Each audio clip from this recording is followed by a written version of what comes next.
I think for me, when I think about love, it's it's hard not to think about the. I was raised Christian, so think about the verses in the Bible. They'll talk about what is love. Love is patient. Love is kind. You know, but I also in Hebrew, there's all these different words for different kinds of love, which I think makes a lot of sense because I think like one word for all these feelings and emotions and all these different kinds of relationships is a little short-sighted and just not enough.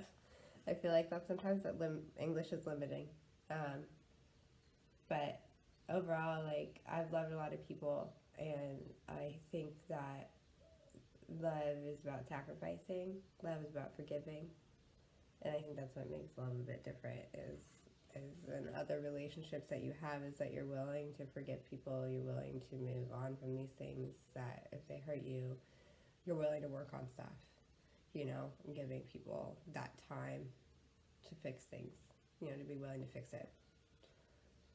Like with my parents this year, we've had a lot of division. There was division throughout our country this year, and there was division in our family because we have different political views.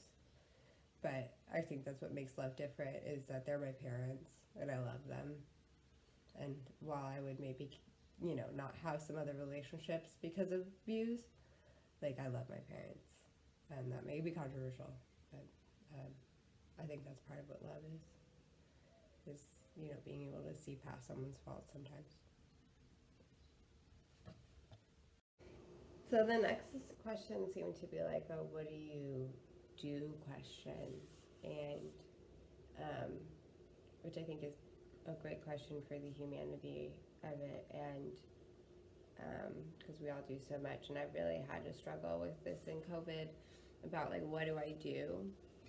As I mentioned in the last video, I was a lighting designer for concerts, and so I got to travel around and do shows.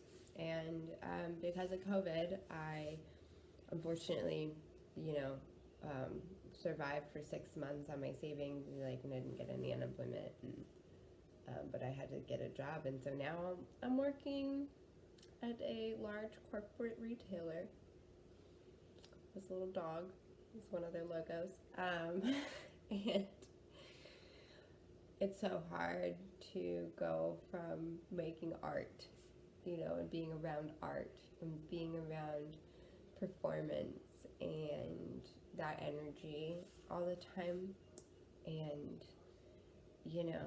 uh, to this very corporate rigid structure that is so concerned about how long it's going to take you to get something done. And the financial aspect is a part of it, but I think I found I have to have a purpose. I have to have a reason why I'm doing something, and promoting consumerism is not something that I can do for a long period of time, and it's so hard to go from a career of making art and to this, and I'm really thankful for the opportunities that I had to make art for people, and I got paid to make art for people, and that was such an opportunity. And you don't value things until they're gone. And I'm just really thankful I got the opportunity to do that. And I know that, like, going to school, like, I'm gonna get out of this and I won't have to work in this corporate retail environment forever. But it was, it's just so sudden to change, like, what I do and this identity that I had. It's a lot. I don't know what I do anymore.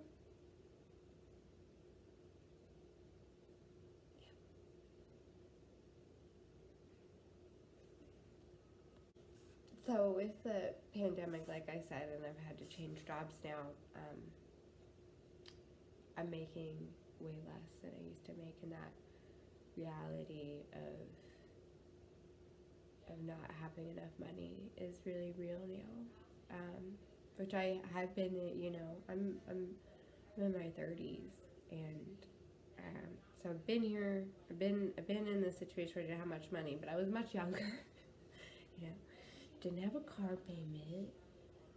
Didn't have a lot of these other bills that I have now. And I forgot what a stress it is mentally. And I saw that in the videos, and just how this constant worry of not having enough money and not being able to pay your bills, and having to pick, and in America having to pick whether you're gonna fill a prescription because you don't have enough money, whether you're gonna go to the doctor because you don't have enough money. Considering like, oh, is this tickle in my throat? Well, I can't stay home because I will lose a day of work and I don't have any money. It changes the choices that you make. It changes, like not having the resources you need changes in your brain, like how you make choices. Like I totally understand that, and I think it's kind of good for me to come back to this place, and I hope to remember this. And so when I am out of this situation, I'll remember this feeling of understanding, like how you can't think, how like you can't worry about anything else. Like how am I supposed to worry about the planet when I can't even, I don't even know if I can pay rent.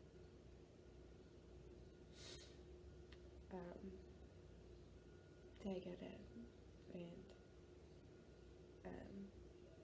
it's hard to think about those bigger issues when you can't face the real ones right in front of you, and you can't fix the very real present things of food and safe housing.